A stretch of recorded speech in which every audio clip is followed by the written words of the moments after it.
Bonjour à toutes et à tous. Dans cette vidéo, je vais corriger l'exercice 9, page 53 de votre cahier César Maths. Dans cet exercice, on vous demanderait de développer et de réduire. Allons-y pour le premier. On a grand O égale 4z plus 3, le tout au carré. Alors c'est vrai que c'est quelque chose que vous n'aviez pas encore rencontré maintenant, mais là, ça ne saute pas aux yeux le développement. Ce qu'il ne faut pas oublier par contre, c'est que mettre quelque chose au carré, c'est le multiplier par lui-même. Par exemple, si vous prenez 9 au carré, c'est égal à 9 fois 9, et ça vous donne 81. Ici, qu'est-ce qui est mis au carré? C'est 4z plus 3. On va utiliser la même chose. Mettre quelque chose au carré, c'est le multiplier par lui-même. Qu'est-ce qui est mis au carré? Encore une fois, c'est toute la parenthèse. Je vais donc multiplier la parenthèse par elle-même, c'est-à-dire 4z plus 3 multiplié par 4z plus 3. Une fois que j'ai écrit ça, je peux utiliser ma double distributivité. Allons-y, on a d'abord 4z fois 4z.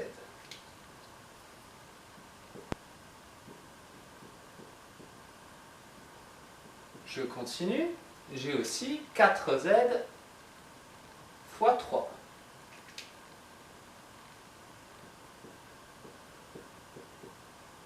On va peut-être écrire les z tous de la même manière. Hop. Je continue ma double distributivité. Il me reste le 3 à distribuer. Allons-y, ça me donne 3 fois 4z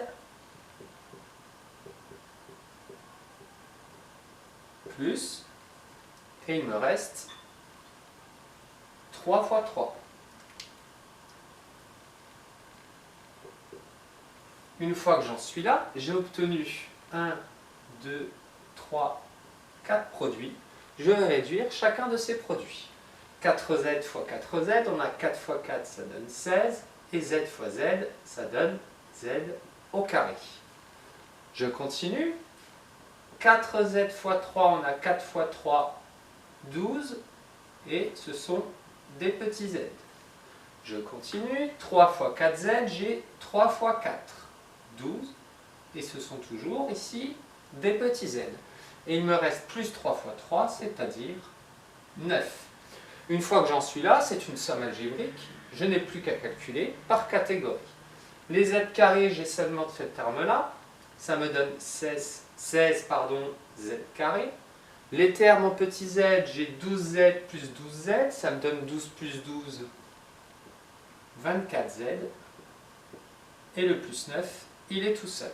Voilà pour ce premier calcul grand O. Passons au grand P. Dans le grand P, je dois développer et réduire. Mais ici, j'ai un 6 avant mon premier développement. Dans ce cas-là, je vous l'ai déjà dit, on met des crochets autour des développements. Et on va effectuer ces développements à l'intérieur des crochets. Pour autant, ici, le 6 plus est toujours là. Je le réécris. Ensuite, je fais donc mon développement à l'intérieur des crochets. Allons-y, j'ai 5y fois 3.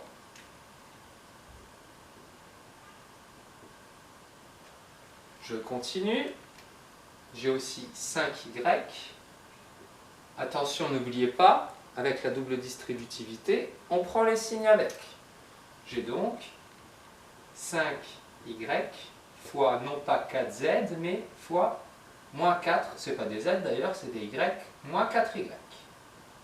Je continue, j'ai ensuite moins 2 fois 3, plus moins 2 fois 3, plus moins 2 fois moins 4y.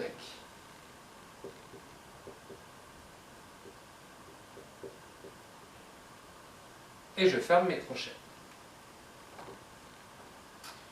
Je vais maintenant réduire à l'intérieur des crochets les 8 produits que j'ai obtenus.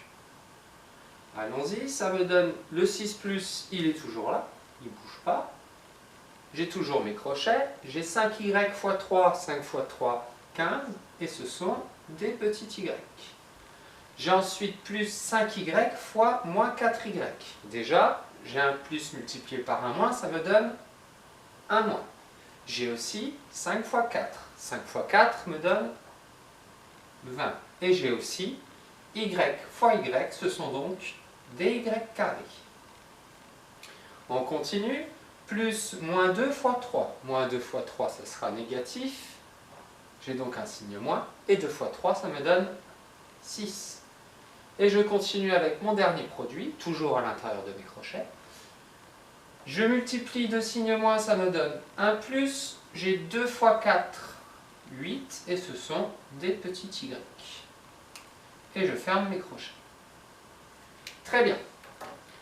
Ensuite, il me reste à supprimer les crochets. Mais attention, rappelez-vous, on fait attention au signe qu'il y a avant. Avant mes crochets ici, j'ai un plus, je vais donc pouvoir enlever les crochets sans changer les signes.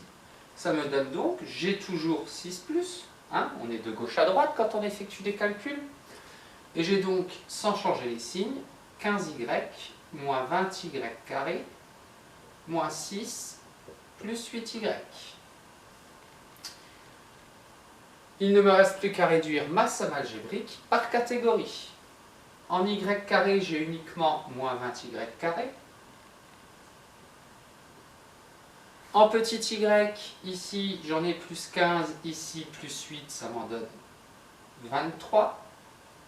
23y, et j'ai 6 moins 6. 6 moins 6, il n'y en a plus, ça donne 0. Voilà pour le calcul grand P.